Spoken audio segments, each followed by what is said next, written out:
Welcome back दोस्तों। इस movie की रिक्वेस्ट करने वाला है लोकनाथ भाई साहब। काफी सारे दिनों से ये भाई साहब इस मूवी की रिक्वेस्ट करते आ रहे हैं। तो मूवी का नाम है फॉर्मेट्स रूम और एक स्पेनिश मूवी है। ये मूवी 2007 में रिलीज हुई थी। रियली ये मूवी मुझे बहुत पसंद आई। स्पेशली इस मूवी में जो मैथमेटिकल पजल्स है वो मुझे बहुत ही इंटरेस्टिंग लगे। ऐसा कॉन्सेप्ट आपने पहले भी देखा होगा कि कुछ लोग एक रूम में फंस जाते हैं, उन लोगों को उस रूम से बाहर निकलने के लिए कुछ पजल्स को सॉल्व करना पड़ता है। तो इस मूवी का कॉन्सेप्ट भी सेम उसी तरह से है, लेकिन इस मूवी में थ्रिलिंग के साथ साथ सस्पेंस और ट्विस्ट भी मौजूद है।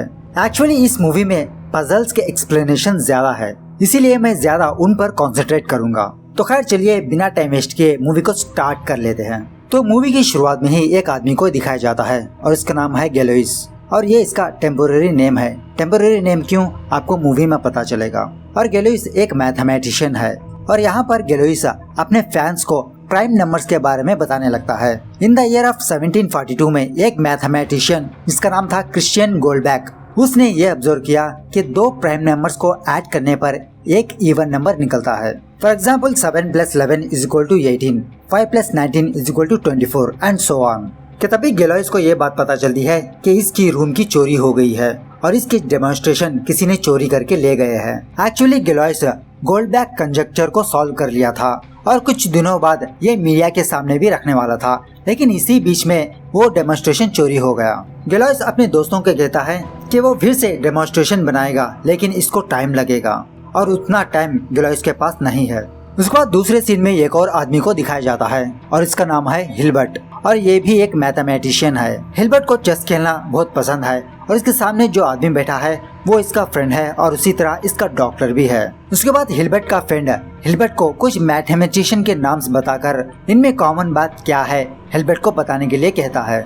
तो इसी दरमियान में हिल्बर्ट अपने फ्रेंड को ये बताता है कि मैंने भी कुछ दिनों पहले सुसाइड करने के लिए ट्राई किया था, लेकिन बाद में मैं रुक गया। यह सुनने के देरी इसका फ्रेंड इस पर क्लास लेने लगता है, लेकिन तभी हिल्बर्ट इस टॉपिक को डाइवर्ट कर देता है और अपने फ्रेंड को एक इनविटेशन दिखाने लगता है। और ये इनविटेशन फॉर्मेट नाम के एक आदमी ने हिल्बर्ट को भेजा है और इस इनविटेशन में एक पजल होता है। हिल्बर्ट को इस पजल को 10 दिनों के अंदर सॉल्व करके किसी जगह पर किसी परफेक्ट टाइमिंग पर आना है।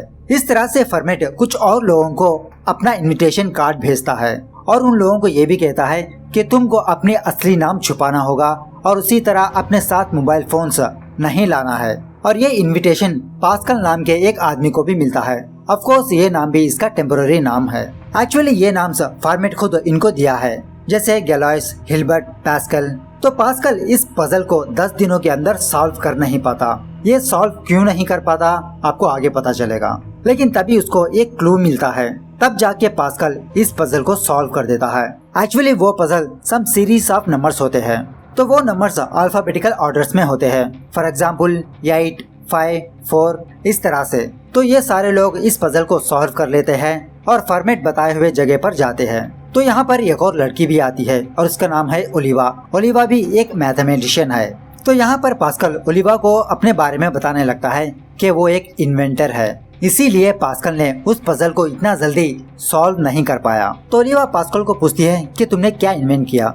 तो पास्कल ओलिवा को अपना इन्वेंशन दिखाने लगता है कि वो एक पॉपकॉर्न मशीन होती है। तो थोड़ी देर बाद वहाँ पर गैलोइस और हिल्बर्ट भी आ जाते हैं। तो टोटल से ये लोग 4 लोग होते हैं। तो यहाँ आने के बाद ये चारों लोग अपने होस्ट का इंतजार करने लगते हैं, मतलब फॉर्मेट का इंतजार करने लगते हैं कि कोई यहाँ पर आएगा और इनको पिकअप कर लेगा। तो 7 बजने पर भी वहाँ पर कोई भी नहीं आता, लेकिन तभी नदी के उस पार एक कार की लाइट्स ब्लिंक होती रहती है।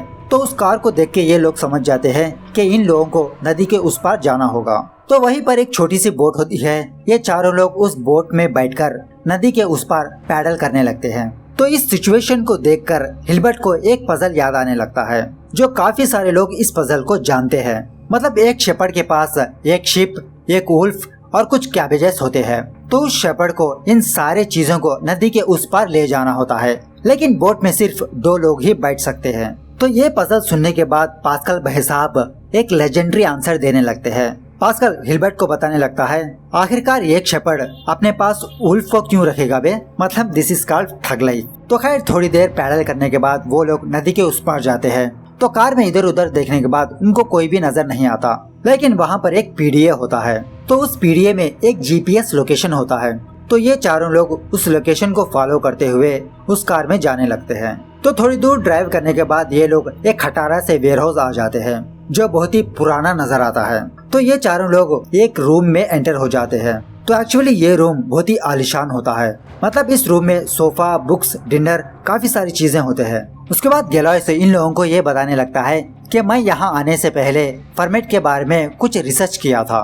मतलब उसका असली नाम क्या है, उसका एड्रेस क्या है, वगैरह वगैरह। लेकिन अनफॉर्चुनेटली मुझे कुछ भी हासिल नहीं हुआ। मतलब ही फाइंड्स नथिंग। तो थोड़ी देर बाद इनका होस्ट फॉर्मेट वहाँ पर आता है। इसी ने इन सारे लोगों को इनविटेशन कार्ड भेजा है और फॉर्मेट ने इन लोगों को यहाँ पर इसलिए बुलाया है कि इन लोगों को कुछ एनिग्मा सॉल्व करना होगा। मतलब कुछ पजल्स सॉल्व करना होगा। तो काम शुरू करने से पहले ये लोग डिनर करने लगते हैं। यहाँ पर मैं आपको एक और बात बता दूं कि ये लोग एक दूसरे के लिए अनजान है, इसीलिए फॉर्मेट उनके असली नाम छुपाकर आने के लिए कहता है। तो डिनर खत्म होने के बाद फॉर्मेट को सडनली एक कॉल आता है और ये कॉल हॉस्पिटल से आया है। तो फॉर्मेट उन लोगों को बताने लगता है कि मेरी बेटी कोमा में है, मुझे अर्जेंटली जाना होगा, आपको मेरे बगैर स्टार्ट करना होगा, मैं 1 घंटे बाद जरूर आऊंगा। इस तरह से कहकर फॉर्मेट वहाँ से चला जाता है। लेकिन जल्दबाजी में फॉर्मेट अपना कोट वहीं पर भूल जाता है। तो पास्कल उस कोट को लेकर बाहर भागने लगता है फॉर्मेट को देने के लिए, लेकिन तब तक देरी हो चुकी होती है।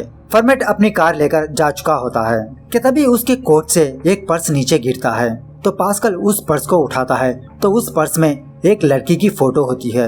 ये फोटो देखकर पास्कल शॉकिंग में रह जाता है। जब हिल्बर्ट अंदर आता है तो उसको ये नजारा देखने को मिलता है। मतलब ओलिवा और गैलॉयस ये दोनों किस कर रहे होते हैं। तो ये चीज हिल्बर्ट को बहुत अजीब लगने लगती है।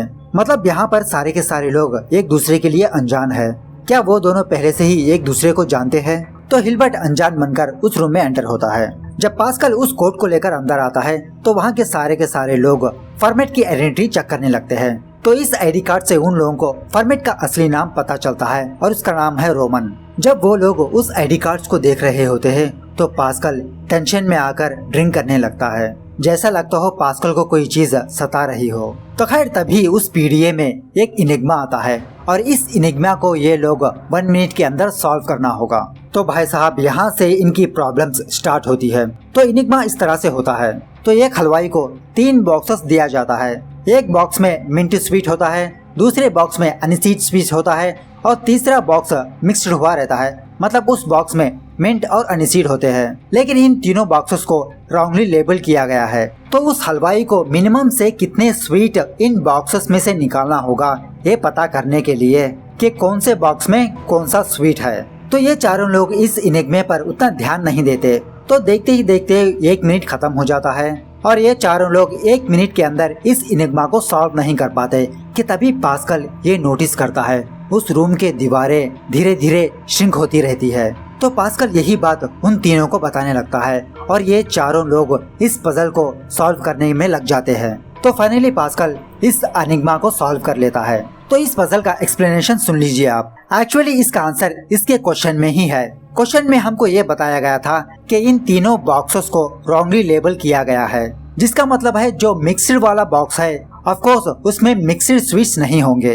तो उस हलवाई को इस मिक्सड बॉक्स में से एक स्वीट लेना है, तब जाके पता चलेगा कि उस बॉक्स में मिंट है या अनिसीड है। अगर उस बॉक्स में अनिसीड निकला तो ऑफ कोर्स अनिसीड बॉक्स में अनिसीड नहीं होगा, उसमें मिंट होगा। और उसी तरह मिंट बॉक्स में मिंट नहीं होगा, उसमें अनिसीड होगा।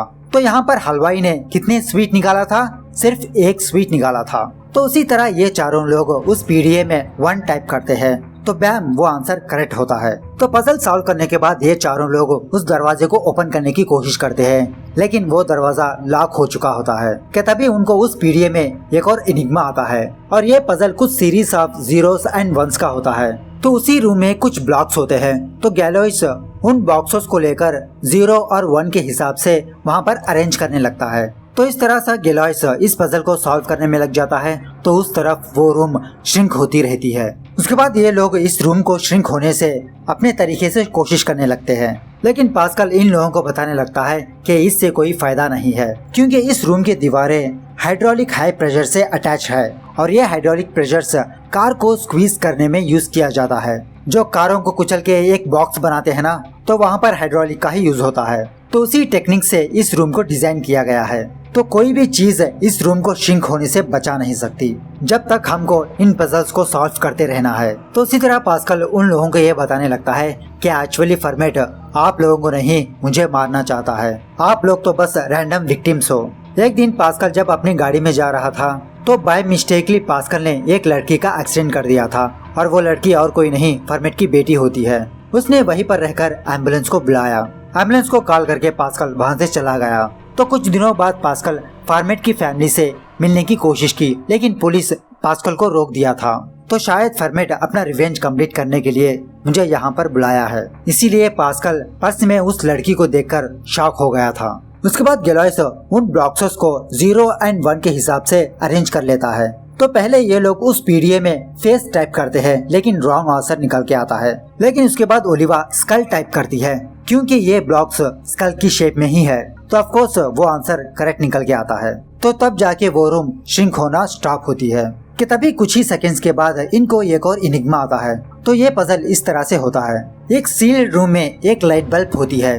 तो उस रूम के बाहर 3 स्विचेस होते हैं। तो इन तीनों स्विचेस में से सिर्फ एक स्विच ही उस बल्ब का है। जब उस रूम का दरवाजा ओपन होगा तो इनको ये फाइंड आउट करना होगा कि वो बल्ब किस स्विच से ऑन होता है। तो फिर से ये लोग इस पजल को इन टाइम सॉल्व कर नहीं पाते। तो देखते ही देखते वो रूम फिर से श्रिंक होने लगती है। तो वहाँ के जो लाइट्स होते हैं वो फूटने लगते हैं। तो बच्चे तीनों लोग उन लाइट्स को बचाने की कोशिश करते हैं ताकि इन लोगों को अंधेरे में ना रहना पड़े। जब हेल्बर्ट एक बल्ब को निकाल रहा होता है तो उसका हाथ जल जाता है। ये देखकर ओलिवा को एक आइडिया आता है और ओलिवा इस एनिग्मा को सॉल्व कर लेती है। तो इसका आंसर इस तरह से है। पहले आपको फर्स्ट स्विच थोड़ी देर के लिए ऑन करना है और उसके बाद ऑफ कर देना है, और उसके बाद दूसरा नंबर का स्विच ऑन करके आप रूम के अंदर एंटर होना है। अगर वो बल्ब लाइट होती हुई नजर आई तो इसका मतलब है सेकंड स्विच करेक्ट स्विच है। अगर वो बल्ब ऑफ में रही इसका मतलब है सेकंड स्विच करेक्ट स्विच नहीं है। लेकिन जब आप उस बल्ब को टच करोगे, अगर वो बल्ब गर्म निकली तो इसका मतलब है पहला स्विच करेक्ट स्विच है, क्योंकि आपने पहले स्विच को थोड़ी देर के लिए ऑन किया था। और ऑफ कोर्स जलती हुई बल्ब थोड़ा बहुत गर्म होती है।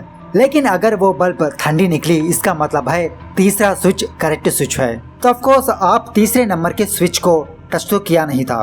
तो इस तरह से ओलिवा इस एनिग्मा को ही सॉल्व कर लेती है। उसके बाद ओलिवा फॉर्मेट की कोड को देखकर ये अंदाजा लगाने लगती है कि ये सिर्फ पास्कल का ही मामला नहीं, फॉर्मेट हम चारों लोगों को जानता है और शायद हम चारों लोगों ने फॉर्मेट का कुछ न कुछ बिगाड़ा होगा और उसी का फॉर्मेट हमसे ये बदला ले रहा है। तो उसी रूम में कुछ मैथमेटिक्स के बुक्स पड़े हुए रहते हैं। तो पास्कल उन बुक्स को चेक करने लगता है और इन बुक्स में पास्कल एक चीज को ऑब्जर्व करता है। वो ये है कि फॉर्मेट ने इन लोगों को इनके नाम ऐसे ही नहीं दिया, ये ग्रेट मैथमेटिशियन के नेम्स है। फॉर एग्जाम्पल ओलिवा का नाम पूरा नाम है ओलिवा सबुको। तो रियल ओलिवा उसकी 26 एज में मरी थी। तो आज ये लोग इसी उम्र के हैं, जिसका मतलब है आज यहाँ पर ये सारे लोग मरने वाले हैं इसी एज में। ये सुनने के बाद गेलॉयस को बहुत गुस्सा आता है और गेलॉयस ये समझने लगता है कि शायद फॉर्मेट इस शीशे के पीछे से हमको ऑब्जर्व कर रहा होगा। तो गेलॉयस एक चेयर लेकर उस शीशे को तोड़ देता है, लेकिन ऑफकोर्स वहाँ पर कुछ भी नहीं होता। कि तभी उन लोगों को उस पीडीए में एक और इनिग्मा आता है। वो ये है कि आपको 2 सैंड क्लॉक्स दिए जाएंगे। एक सैंड क्लॉक 7 मिनट्स का होगा, दूसरा सैंड क्लॉक 4 मिनट्स का होगा। तो आपको इन 2 सैंड क्लॉक्स को 9 मिनट के अंदर इस तरह से अरेंज करना होगा कि इनके सैंड नीचे की तरफ ही हो। तो ये सुनने के बाद ये सारे के सारे लोग उस इनिग्मा को सॉल्व करने में लग जाते हैं और उसी तरह वहाँ के बुक शेल्फ्स को नीचे अरेंज करने लगते हैं ताकि उस रूम को श्रिंक होने से थोड़ी देर के लिए तो रोक सके। तो थोड़ी देर बाद ओलिवा इस इनिग्मा को भी सॉल्व कर लेती है। तो इस पजल का सॉल्यूशन इस तरह से होता है। तो पहले राउंड में आप दोनों सैंड क्लॉक्स को फ्लिप कर देना है। तो 4 मिनट के बाद 4 मिनट का सैंड नीचे आ चुका होता है, लेकिन 7 मिनट के सैंड क्लॉक में अभी भी 3 मिनट बचे हुए रहते हैं। इसका मतलब इस राउंड में कितने मिनट खत्म हो चुके हैं? 4 मिनट। उसके बाद सेकेंड राउंड में आपको इन दोनों को फिर से फ्लिप कर देना है। जो 7 मिनट में 3 मिनट बचे होते हैं वो 3 मिनट का सैंड नीचे आ चुका होता है, जिसका मतलब है 3 मिनट बीत चुके हैं। तो 4 + 3 कितना हुआ? 7। लेकिन 4 मिनट के सैंड क्लॉक में अभी भी 1 मिनट बचा हुआ रहता है। तो तीसरे राउंड में फिर से इन दोनों को फ्लिप कर देना है। जो 4 मिनट में 1 मिनट बचा हुआ रहता है वो घट जाता है। तो यहाँ पर कितने मिनट बीत चुके होते हैं? 4 + 3 + 1 = 8। लेकिन 7 मिनट में अभी भी 6 मिनट बचे हुए रहते हैं। तो फाइनल राउंड में आपको 7 मिनट के सैंड क्लॉक को फ्लिप कर देना है और ऑफ कोर्स 1 मिनट के बाद वो सैंड पूरी तरह से नीचे आ जाता है। मतलब 4 + 3 + 1 + 1 = 9। मतलब 9 मिनट्स में इन दोनों के सैंड्स नीचे ही रहते हैं। तो फाइनली आप ये चार्ट देख लीजिए, आपको समझ आ जाएगा। तो आंसर टाइप करने के बाद फिर से वो रूम श्रिंक होना स्टॉप होती है, लेकिन वो लोग उन बुक्स के शेल्फ्स को नीचे अरेंज करने ही लगते हैं डायगोनली। उसके बाद फिर से इनको एक और इनिग्मा आता है और ये पजल इस तरह से होता है। एक स्टूडेंट ने अपने टीचर से ये पूछा कि तुम्हारी तीनों बेटियों की उम्र कितनी है। तो उस टीचर ने अपने स्टूडेंट को जवाब दिया, अगर तुम मेरे तीनों बेटियों की उम्र मल्टीप्लाई करोगे तो टोटल आता है 36। अगर वही नंबर्स को तुम सम करोगे मतलब एडिशन करोगे तो तुम्हारे घर का नंबर निकल के आता है। लेकिन इसमें से जो बड़ी वाली बेटी है उसको पियानो बजाना आता है। तो क्वेश्चन है, how old are the daughters. ये सवाल सुनते ही गेलॉयस झटके से आंसर दे देता है, लेकिन ओलिवा से कहता है कि तुम अभी इस आंसर को टाइप मत करो। और वो लोग उन सारे बुक्स शेल्फ्स को इस तरह से अरेंज कर देते हैं, मतलब हॉरिजॉन्टली और वर्टिकली प्रेशर पड़े। क्या ये बुक शेल्फ्स इस प्रेशर को रोक पाएंगे या नहीं, यही देखने के लिए गेलॉयस उस आंसर को अभी टाइप करने के लिए नहीं कहता। लेकिन जब वो रूम श्रिंक होने लगती है तो वो शेल्फ्स क्रैक होने लगते हैं, मतलब टूटने लगते हैं। वो उस प्रेशर को हैंडल नहीं कर पाते। तो ये देखकर गेलॉयस ओलिवा को कहता है कि तुम जल्द से जल्द पीडीए को लेकर आंसर टाइप करो। लेकिन ओलिवा ने भूल के उस पीडीए को उसी टेबल पर रखा था, जिसकी वजह से वो पीडीए नीचे गिर चुका है। तो वो सारे के सारे लोग उस पीडीए को ढूंढने में लग जाते हैं। तो इसी बीच में ओलिवा को एक इनविटेशन कार्ड मिलता है जो फॉर्मेट के जैकेट में था। और इसको पढ़ने के बाद इन लोगों को ये बात पता चलती है कि एक्चुअली इन सारे लोगों को फॉर्मेट ने यहाँ पर बुलाया नहीं था। और इसी तरह यहाँ पर जो फॉर्मेट आया है वो असली फॉर्मेट नहीं था, उसको भी किसी ने बुलाया था। और बुलाने वाले ने फॉर्मेट से ये कहा था कि तुम अपने साथ मोबाइल फोन ले आना और उसी तरह 10 मिनट लेट आना। इसीलिए फॉर्मेट इन लोगों के आने के बाद आया था। तो यहाँ पर सवाल ये पैदा होता है कि असली फॉर्मेट कौन है। तो इसी बीच में इन लोगों को वो पीडीएफ मिल जाता है और गेलॉयस उस आंसर को टाइप कर देता है और ऑफ कोर्स वो करेक्ट आंसर होता है। तो इस पजल का आंसर इस तरह से है, सुनिए। टीचर ने क्या कहा था, अगर उसकी तीनों बेटियों की उम्र को मल्टीप्लाई किया जाए तो टोटल होता है 36। तो यहाँ पर ये लोग कुछ नंबर्स को मल्टीप्लाई करते हैं जिसका टोटल 36 होता है। मतलब 6 6 जा 36, 36 × 1 = 36 इस तरह से। और इसी तरह उन नंबर्स को प्लस भी करते हैं, 6 + 6 + 1 = 13 इस तरह से। लेकिन इन नंबर्स में 13 नंबर कॉमन है, मतलब पहले में 13 है और लास्ट में भी 13 है। तो इस तरह से ये लोग उस पीडीएफ में 922 टाइप करते हैं। तो थोड़ी दूर ड्राइव करने के बाद फॉर्मेट हॉस्पिटल आता है, लेकिन वो रिसेप्शनिस्ट फॉर्मेट से बताने लगती है कि सर हमने आपको कॉल नहीं किया, अगर हम आपको कॉल करते तो हम आपको हमारे लैंडलाइन से कॉल करते, ना है कि किसी अननोन नंबर से। तो बेचारा फॉर्मेट 60 किलोमीटर ट्रैवल करके हॉस्पिटल आया है। ये बात पता चलने पर फॉर्मेट मायूस होकर वहाँ से जाने लगता है। उसके बाद हेल्बर्ट ओलिवा से ये पूछता है, क्या तुम और गेलॉयस एक दूसरे को जानते हो? मैंने देखा था तुम दोनों किस कर रहे थे। तो ओलिवा उन लोगों को बताने लगती है कि हम 2 साल से डेट कर रहे थे, लेकिन किसी वजह से हम दोनों में ब्रेकअप हो गया। तो सवाल ये पैदा होता है कि इन दोनों में ब्रेकअप क्यों हुआ। कि तभी उनको एक और इनिग्मा आता है।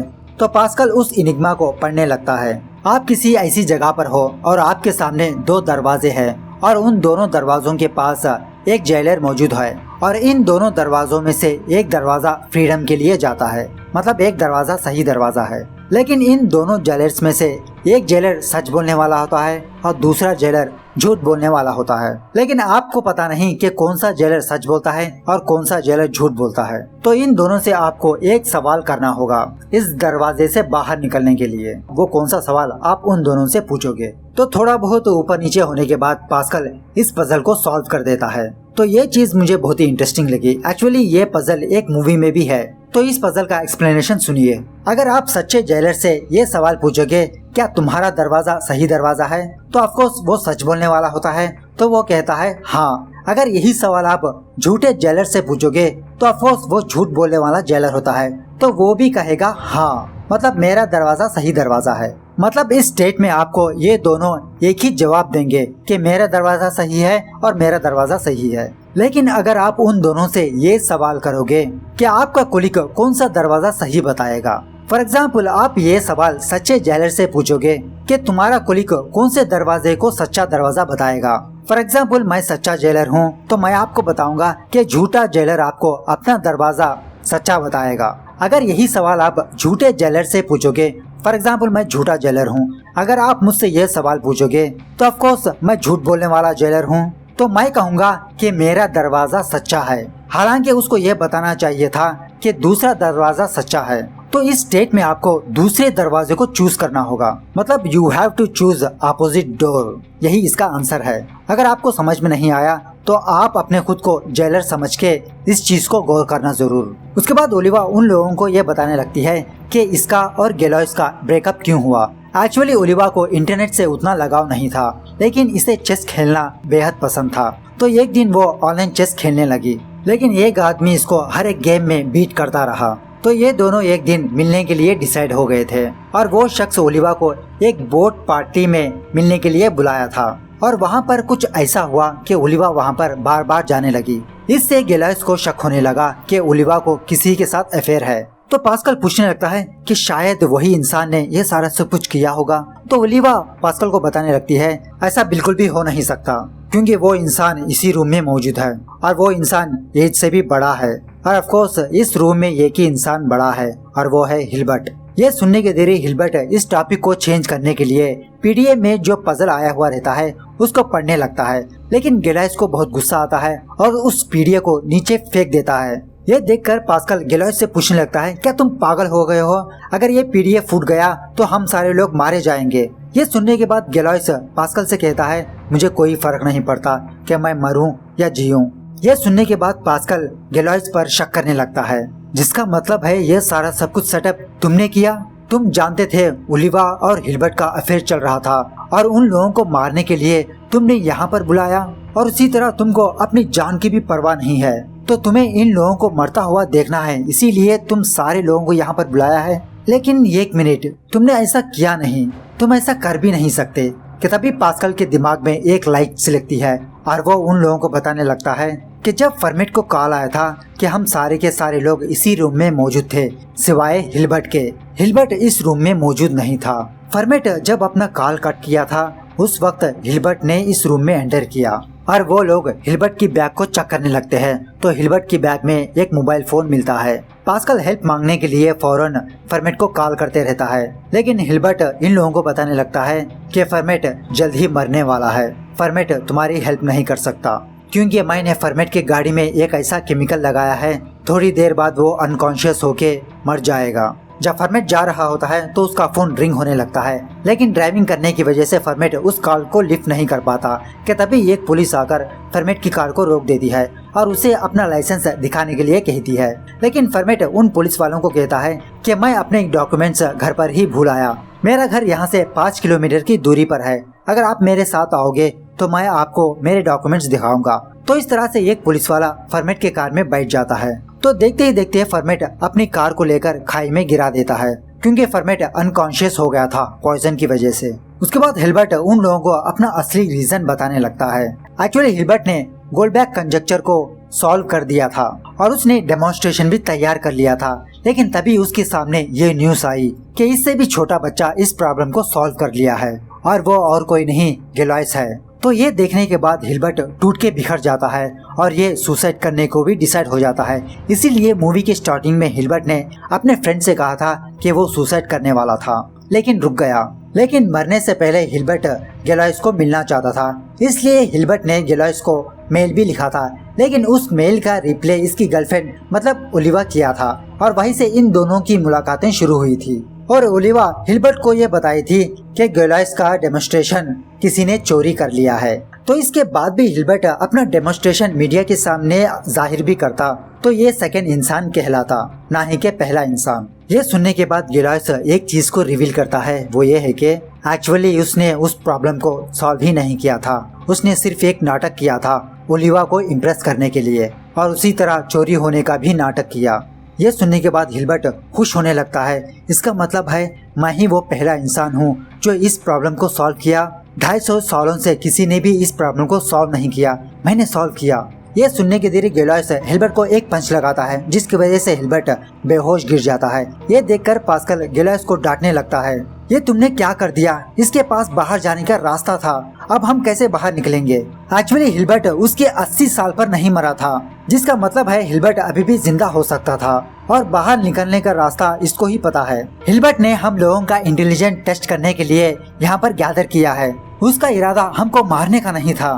तो उसके बाद वो तीनों लोग उस रूम में बाहर जाने के रास्ते को ढूंढने लगते हैं। तो वहीं पर एक ब्लैक बोर्ड होता है, तो उस ब्लैक बोर्ड में ये लिखा हुआ रहता है फ्रीडम। तो गेलॉयस उस बोर्ड को फोड़ने लगता है। तो सच में वहाँ पर एक एलिवेटर टाइप की चीज होती है। पहले ओलिवा वहाँ से बाहर निकलती है और उसके बाद गेलॉयस जाते जाते हिल्बर्ट का डेमोन्स्ट्रेशन अपने साथ ले लेता है, लालची इंसान। और देखते ही देखते वो रूम बहुत ही छोटी हो जाती है और उस रूम में हिल्बर्ट फंस के रह जाता है। उसके बाद जब ये तीनों बोट में उस पार जा रहे होते हैं, तो ओलिवा गेलॉयस से पूछती है कि तुम इस डेमोन्स्ट्रेशन का क्या करोगे? तो गेलॉयस कहता है, इसका तो एक प्रॉब्लम है। अगर मैं ये डेमोन्स्ट्रेशन हिल्बर्ट के नाम से पब्लिश किया तो हिल्बर्ट का नाम हिस्ट्री में स्थित हो जाएगा, लेकिन मैं ये डेमोन्स्ट्रेशन अपने नाम से पब्लिश किया तो ये बेइंसाफी होगी। ये सुनने के बाद पास्कल फिर से लेजेंडरी आंसर देता है। पास्कल उन पेपर्स को लेकर उस नदी में फेंक देता है और गेलॉयस से कहता है, प्रॉब्लम सॉल्व। गेलॉयस गुस्से से पास्कल से कहने लगता है, क्या तुम पागल हो गए हो? इस प्रॉब्लम को किसी ने सॉल्व नहीं किया, अब जाके ये सोल्यूशन मिला है। तो फिर से पास्कल इधर उधर अपना सर घुमाकर गेलॉयस से कहता है, इन पेपर्स को पानी में फेंकने के बाद भी देखो दुनिया ऐसी की तैसी है, ना इसमें कोई बदलाव आया ना कुछ हुआ, क्या घंटा फर्क पड़ता है? प्रॉब्लम सॉल्व करो या ना करो। इस तरह से ये तीनों लोग नदी के उस पार जाकर अपने अपने घर चले जाते हैं। इस तरह से ये मूवी यहाँ पर दी एंड होती है। तो दोस्तों, आपको ये मूवी कैसे लगी कमेंट करके जरूर बताना। मिलते हैं अगली वीडियो में, तब तक take care, bye bye, see you soon. और प्लीज जाते जाते मेरे सेकंड चैनल को सब्सक्राइब कर देना।